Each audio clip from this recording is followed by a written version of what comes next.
The pitfalls of investing in tax lien certificates. That's right, you heard me right. There are beautiful things investing in tax liens and tax deeds, but if you don't know what you're doing, you're definitely going to run into some of the pitfalls out there.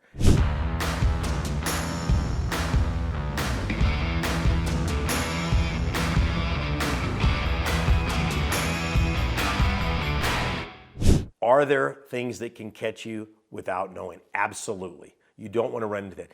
Anything good is going to have some risk in it. The thing that drives me crazy I see out there is, oh my gosh, you can be wealthy on tax liens and tax deed certificates.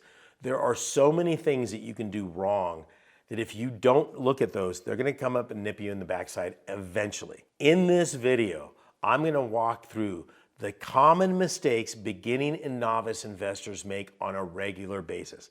They're not a big deal. There are legal pitfalls that you'll run into with these. There are condition of properties. There are all sorts of responsibilities you have with the property once you get it going. Paperwork that needs to be filed. Every single one of these things I'm going to go through in detail on this video, so stay tuned. Tax lien and tax deed investing can be a very sexy investment. Wait a second, I can get a property free and clear for just the back taxes. Yeah, you can. Then you look at the property and you're going, oh my God, no one wants that property, even if they were to give it to me. So there are a lot of pitfalls that people run into. For instance, when I'm looking at a tax lien list, let's say in Chicago, Illinois, and it could have 50,000 tax lien certificates. And some people think, well, wait, if they're paying 36%, or 18% every 6 months, why would I not just grab a lien and go from there? It's gotta be the right property. I've never gone through a list where there hasn't been a mistake. What do I mean by a mistake? So let's just cover this right off the bat. Does the county make mistakes when they put these lists out there? Yeah, and sometimes it's not even a mistake. It's like, wait, that's the property? Yeah, it's in the right neighborhood, demographically, financially, all that stuff. And maybe it's a odd shaped lot. Maybe it has got properties all around it, so it's landlocked. There's all sorts of different things. And if you're not doing the research to identify that, that could nip you in the backside. Let's talk about liquidity. So if I'm buying a bunch of tax lien certificates, let's just use a number. Let's say I buy $50,000 worth of tax lien certificates and say the state of Arizona that is paying me 16% and it's got a 3-year redemption period. My money's tied up for 3 years, okay? Now it is earning 16%, so I don't know, tie me up for 16%, I guess you could say, but your money is sitting there for earning 16%, but you can't just go down to the county and go, hey, I want to make an early withdrawal. The only way you get your money back is if the property owner redeems on the taxes, and then they have to pay the interest rate on there. They can't redeem partial, they got to pay all or nothing. Then the county's going to give you your money back plus the interest. They're not paying you on a monthly basis, the county. Why would they? They're not getting any money. It's when the property owner pays the county, they see you're the lien holder of record and they will pay you. On top of that, if they don't redeem, in this example, in the 3rd year, now you've got to foreclose on the property, which is going to take additional capital on top of that. I'm not trying to scare you away from it. This is things you got to be aware of. So I might have to pay $2,000 to foreclose on the property. If they redeem during that foreclosure process, they will have to pay you that money back plus interest. So at no time is your money not working for you, but there is a time factor involved. Here's the beautiful thing. If at the end of the redemption period and the end of the foreclosure, they don't redeem, they don't protect themselves, you will end up with that property free and clear. There's that term again. That means you own no debt on it and all the mortgages are going to be eliminated. But let's talk about that. Let's go backwards. If I buy a lien on the 1st year and it's got a 3-year redemption period, maybe the owner is deceased. That's happened a lot lately. And nobody's maintaining that property. So this property is starting to deteriorate over that time. You have no obligation or option to do anything about it because all you are at this point is a lien holder on the property. So there's a deteriorating asset that could be going on in that situation. Be careful of that. Let's talk about the legal complexities, okay? Every county in the United States has different rules. For instance, some counties, you just buy a tax, like let's just take Arizona, buy a tax lien certificate, I'm good to go. When they redeem, I get my check. If they don't redeem, I foreclose. There are other counties out there that require certain paperwork to be filed at time periods. And if you don't meet those obligations, as the redemption period comes up, your redemption period, they say, no, sorry, you didn't do this, you didn't do that, your position is lost. There's that aspect of it. Also, there could be a time period afterwards. There could be a cooling off, but all sorts of different things.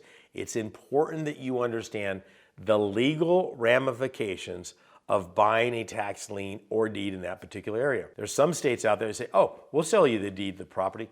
Can't do anything for a year though. Some counties out there say, we'll sell you the deed to the property. You own the property, you can rent it out, you can fix it out, you just can't sell it for 2 years. So there's all sorts of legal aspects of it that you need to be aware of. Competition. Sometimes competition can appear more than it isn't. One of the biggest fallacies I see with my students is, oh, I went to a sale and there were a bunch of people there. Okay, what about the next month? Listen, I've gone to a sale 4 months in a row with nothing. I get nervous at that point because I know I'm about ready to hit a bunch. It's kind of the rule of numbers, right? So after 4 sales, I didn't go, oh, I guess after 300 years they're not doing tax lien certificates anymore. No, I didn't. I kept doing my research. I kept going out there. I kept going to the sales and end up getting properties. I ended up getting 9 properties that particular on the 5th month. 3 different sales I was going. Competition is not a big deal on that. So don't let it scare you. But understand when there are a number of people at a sale, your preparation for that auction is key. Now also remember, hit the like button, hit the, what do you call that? The subscribe, sub button, or whatever they call that. Okay, so that you get these on a regular basis. And also have a conversation with me. If there's something in here that you feel was missing or you want to have a question on, look, I go through this a lot. I know this stuff is in my head. Sometimes I might have a phraseology that you don't understand it. Just type it in there and I personally answer all those for you. Let's talk about title. Title is very important. And again, if you've lived in one state your whole life and you do know a little bit about real estate in that state, it's completely different everywhere else you go. Okay, every state, the United States of America, has different rules. So what is a barment over in Georgia is foreclosure in California, which is a tax deed or sheriff sale in Texas. So again, understand how title is going to be issued when buying a tax lien or a tax deed property. Now, some people think that redemption is a risk. It is anything but that. A redemption period just means that's the time period that the person has to pay off their taxes. And I'm okay with that. I've had people in the very beginning say, yeah, but if my money's tied up for 3 years, if I'm getting 18%, they can have it as long as they want. I'm not buying a tax lien certificate to acquire a piece of property. I'm buying it for the rate of return that it's giving me. The underlying value of the real estate is what makes it such a great investment, not just the interest rate. See, if I want to get a property free and clear every single time, then I'm going to go to a deed process. So when I put my hand up, they say sold, I own the property. In most cases. Some cases have even redemption periods on with that. So again, make sure you know what you're doing with that. Now, regulatory changes. Very, very unusual for a state to change the tax lien or tax deed process, but I've seen it happen. Okay, so you need to make sure that not only do you understand how the state operates, you must understand how that county is operating also, because every county will interpret the rules differently. Okay, so in other words, I could be looking at a particular jurisdiction within a county and I could have it nailed. Then I go to the county right next to it, store to it, and they're going, that's not how we do it here. You know, and say, well, that's how they do it over there is not going to help you out. Let me give you a clear example. There's one state that I was buying some liens over the counter. In other words, I was buying them through the mail. I'm sending them a check for a particular lien. They send me a lien. I called another county in the same state. I was inquiring about a bunch of lots that I was looking to purchase. And the lady said, hey, just so you're clear, we don't allow you to purchase tax lien certificates through the mail. And I said, okay. I understand that. Before I get on a plane and come out there to purchase these liens, I just want to make sure I have all my questions answered. Now, there's a couple of factors that are happening there. First of all, I know for a fact that they can let me buy them through the mail. That county just has had something happen where they said no more on that. Okay. Number 2 is I also just told the lady that I had no problem with that, but I was willing to get on a plane to jump out there. So I also gave some social proof that I'm serious about this. As I built rapport with that particular county and they saw how I did business, the county person there said, actually, we love the way you're doing this. If you want to buy some tax lien certificates, you can go ahead and send it through the mail. So getting to know the county is very, very important because really they can bend the rules any way they want. It's how they interpret it.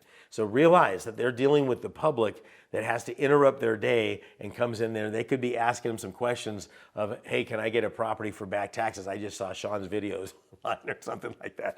Okay, remember, go in there to build rapport, have some good questions for it, and you just might make a friend that will help you bend the rules just a little bit. Listen, there's a lot going on in this video. I've got a brand new training video that I'm super excited about. Just click the link down below, HigginsMethod.com. It's free to you. And when you register, I will send you out a booklet that I just printed up, America's Secret Investment Strategy, my gift to you. Thank you very much. God bless and be careful out there.